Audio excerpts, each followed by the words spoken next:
technology keeps on advancing, so there are opportunities, but the thing that makes it possible is that human minds settle into fixed ways of looking at the world. And that's always been true, and it's probably always going to be true. And I think, I've always felt that death is the greatest invention of life.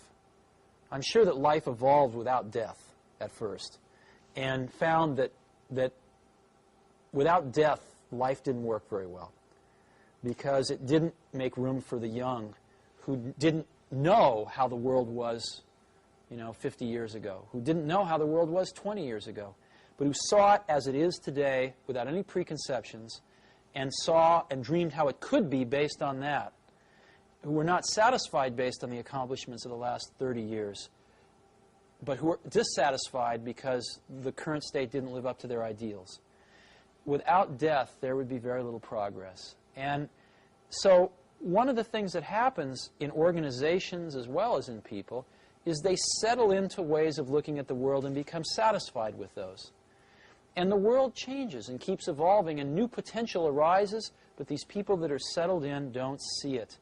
And that's what gives startup companies their greatest advantage, is the sedentary point of view of large companies. And in addition to that, large companies usually do not have very efficient communication paths from the people closest to some of these changes at the bottom of the company to the top of the company, which are the people making the big decisions.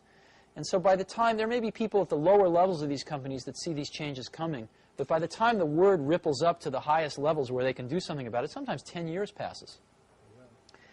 And even in the case where part of the company does the right thing, at the lower levels, usually the upper levels screwed up somehow. I mean, IBM in the personal computer business was a good example of that. So I think as long as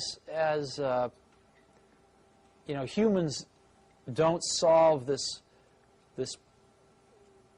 human nature trait of sort of settling in to a worldview after a while, there will always be opportunity for young companies as well as young people to innovate.